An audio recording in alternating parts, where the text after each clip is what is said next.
to Smash Writing, and today we're carrying on down the line with our LGBT plus movies, and we've reached Molly McLinn's Fitting In.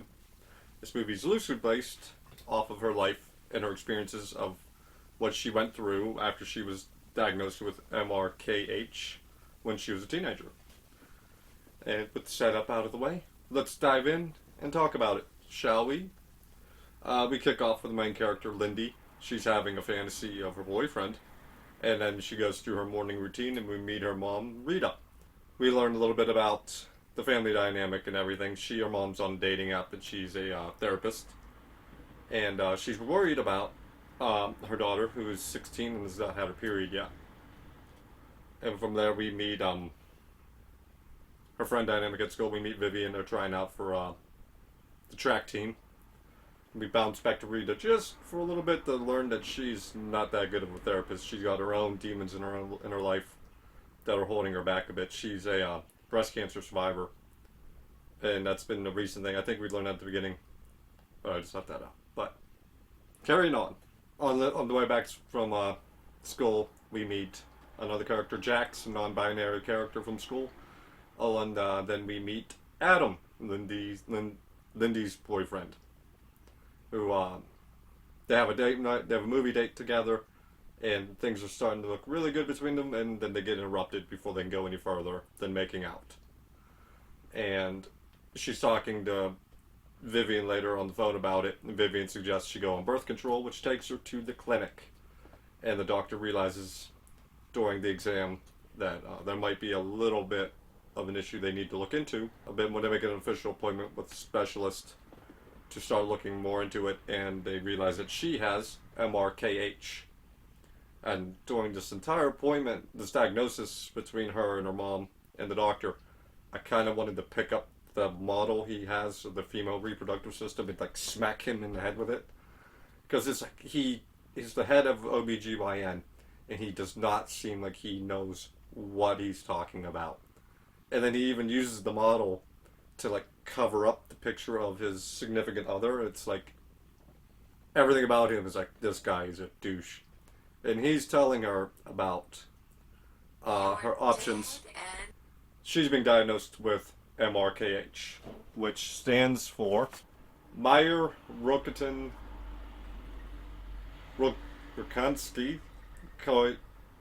Kuster Hauser syndrome. I butchered that R one. But they are the four men, doctors, who discovered it. What it basically means is she does not have a uterus, a cervix, and most of a vaginal canal. She won't have her period, and she can't carry a child to term. And she pretty much has to make her own vaginal canal. She can do that two ways. A dilation, using these inserts to gradually make it bigger and bigger, which could take, as the one doctor tells her, 3 to 18 months, and then continuous activities with it for pretty much ever to keep it that way. Or she can go the surgical route if she chooses that route. And he does mention that there is strides in science toward putting a uterus inside her. But all that is being phased out by her, who is far, far away. Because at this point, like, her and her boyfriend are right there at that big next step, and she's just told that ain't happening. And she has been mentioned, and you see her babysitting the fact that she really wants children, and she was just told that ain't gonna happen. So her world is completely rocked, and this doctor is not taking notice. Most of the doctors she sees during the bigger exam, who calls in his residents, don't pay attention to whenever you see her in mental and emotional distress, except for the one woman doctor. She's actually paying attention. But it's time for her to head back home now, and she got the dilation things to help her make her own vagina. At least things are going well with her at her new school, though, because she's made the varsity track team. Unfortunately, her friend Vivian did not, but she is happy. When she gets home, she gets a book from her mom. And now this is my own ignorance showing. I thought that the vagina monologue was an insult the principal made up off the top of his head in the movie Bottoms. So when I saw that book here, I'm like, oh, that's an actual fucking book. And it was a gift from her mom. It's supposed to help her empower herself through all of this. And it very much does not. She is not talking to anybody about this. She's not telling her friend Vivian. She's not talking about it with her mom. She's basically shutting it out and knuckling her way through this. And the situation with her boyfriend keeps trying because that was the road they were going on, and she's cutting them down before things can progress too far. But he does at least meet her mom. And then she does a bit of research on her own time about famous people who have this. And it's about 50-50, those results, yeah. The instructional video that she has to watch for these dilators is cringy and weird at best. The next day, though, she actually does talk to her mom a little bit. Oh, she doesn't talk, her mom talks. And she's very much circling around the idea of don't tell Adam. Keep it to yourself kind of deal, but doesn't come out directly and say it. Which triggers Lindy a little bit and storms off. And good news though, she does attend an LGBT plus support group, and Jax is there. Jax is not just non-binary, they're intersex. They clock Lindy in the back during their big speech that they're giving to the support group. And when Lindy's called to talk, they really nail that horrifying moment for Lindy, where she has to openly talk about herself for the first time in front of all these eyes watching. And while she does get through a little bit of it, she does end up, fleeing the scene quick after. But does wish them luck on everything, and wishes the one luck on growing a mustache and everything. So she's struggling through this, but she's still trying to be nice at the same time. And you can kind of tell that she's going to hit a wall very, very soon. Which happens a little bit. The track, because another runner keeps pushing her and bumping her, and they get into a big argument, and she walks off. She's like, I'm done, I quit, I'm leaving. And she quits track there and then. She goes to calm down a little bit, hang out with Adam, and Adam actually tells her he's getting tired of waiting for her. But she reciprocates in kind, in a different fashion. And then we meet up with her back at her house, and Vivian comes in. And she has to quickly make quick work because she opened the drawer with the dilators. That word will. But she dodges all the questions on it. Vivian kind of tells that there's something bothering her, but Lindy is not ready yet to talk to her about this. But she does get this kick-ass Halloween costume of Carrie by dumping fake blood on herself. That costume was badass. And it's off to Adam's party they go to. And right away, when they get there, because Vivian was trying to talk to her about something with track, but Lindy dodged it. And what we find out is that Vivian is taking Lindy's spot on the track team. And Lindy kind of spirals and starts to storm out, bumping into Jax. And she kindly asks, not kindly, in a certain way, don't tell them how I know you. Do not tell them that where you saw me from. And then goes to talk to Adam, and gives her a gift, and they end up breaking up a bit. They have a big fight, and she leaves. Not a big fight, but a fight, and she ends up leaving. And Jax runs her down and walks with her to the beach, and they start drinking and sharing stories a bit. And it comes out that Jax actually has a bunch of videos about their experience with intersex and everything like that. That night, Lindy does go home and does look up a little bit of their videos, and you get the vile comments that you see. Some of them are very supportive, and some of them can go to hell. But we hear a little bit about Jax's story and their forced surgeries that they were performed on them whenever they didn't really have a choice in the matter by their parents and doctors. And Lindy's doing some own research into this to try to find out if she's intersex, and that goes about 50-50. One doctor says yes, another says no, and that doesn't help her anyway.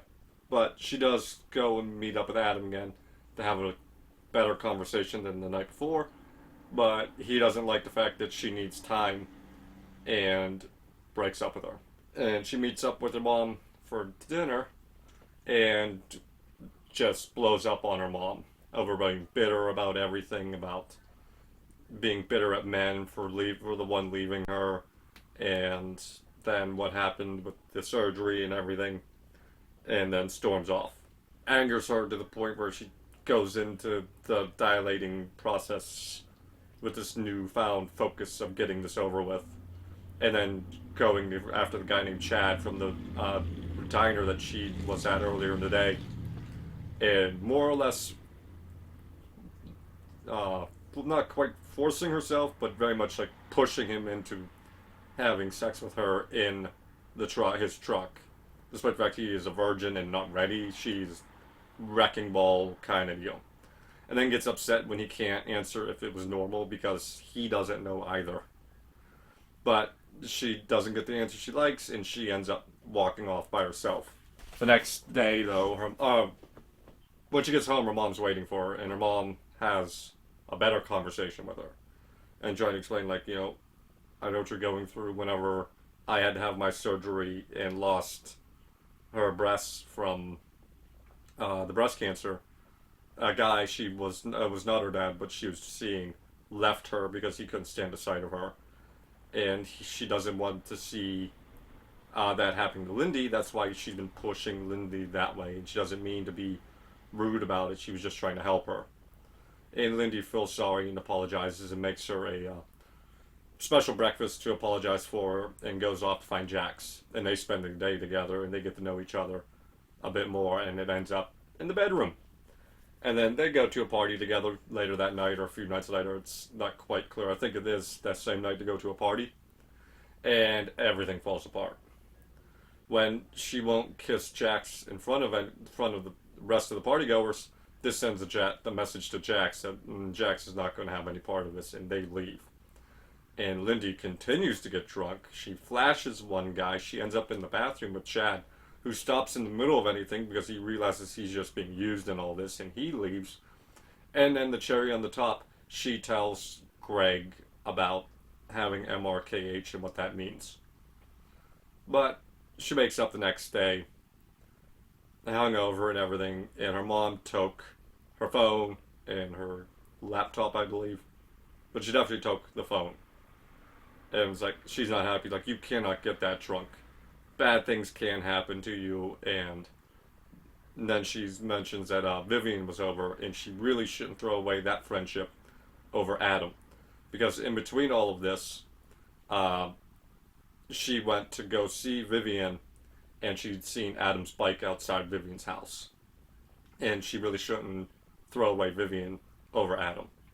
So she does go talk to Vivian, and Vivian goes, "Oh, I'm so sorry. You must be having so many issues, being that you don't have a vagina." And she starts to panic. And then we find out Greg, in his being in the same stoned state, told someone. And then that person told someone, and that person told someone, and now the school knows about her. And this breaks her down entirely.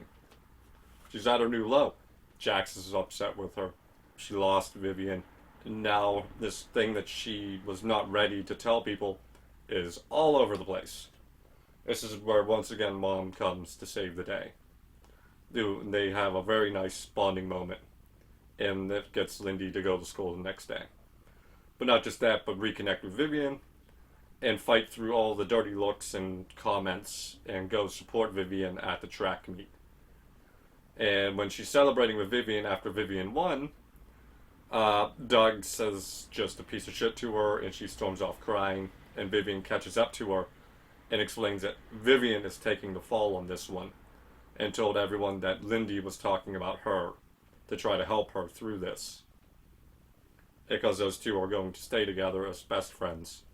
But Lindy isn't going to let that happen, and the two go back to the track, and she has this big emotional speech about how this is no one else's business but hers. She calls out Doug and mocks him and explains what her situation is and how this is no one else's business and how she shouldn't have to change her life to fit what they think. And her and Vivian go off, and she explains how she messed up with Jax and just how heartbroken she is that she may have ruined things forever with Jax. Then she goes to the doctor again, and piece of shit doctor is not there. It's a woman doctor who basically explains to her, you really shouldn't rush into surgery or anything like that. You're going to be fine. Just take your time and don't rush for other people. Then she goes home, everything's looking better, and she gets a text message, and she meets up with Jax and reunite. And we go into the end of the movie with her back at home, and she's put the dilators away. It is just enjoying who she is. And that's fitting in. Alright, pros and cons. This was a roller coaster of a movie. They really did a great job of having real bad drops and emotional hang-ups with some little bit light raises to make you think everything is better, including that false one, which was a really nice touch where you had that heartwarming moment with Rita and Lindy, where you think everything's going to get better, and then she unites with Jax, and you think happy touches on the way up. But no, it's just a preface to an even bigger drop to come back up to, so she could really be okay and really is going to be okay and is comfortable with who she is now. And I'm willing, but the help of Molly McGlynn, and this is her story and everything, you could really tell this was the passion project and the story she wanted to tell, and it comes out in every facet in a wonderful way. Then you have the cast. Casting this was great. You had Maddie Ziegler, who played Lindy. She had such a tough task, having all of these emotional and mental emotions that she had to display, and she did it perfectly. She had a lot of help and aid, especially with the likes of Key Griffin. He played the non-binary Jax. He did a tremendous job of being that support while also maintaining their boundaries, which Lindy, and like they want to be there to help her and to support her and care for her, but Lindy needs to reciprocate for Jax's own mental sake too, because they're not going to go back in the closet for her. Then you have the likes of Emily Hampshire, I believe that is her name, who played Rita. It was an interesting idea. Like, I don't know if this was a real part of Molly's backstory or if this was just for the movie, but it was a great little idea to give her mom breast cancer so she can kind of like relate to her daughter in a way, and kind of like, I know what it feels like to be different, to not fit the norm of what women are supposed to be. And Emily did a great job of bringing that out to light. And then you had the likes of Juliet Amora, who played Vivian. I love that friendship. I love the fact friendship lasted throughout the movie.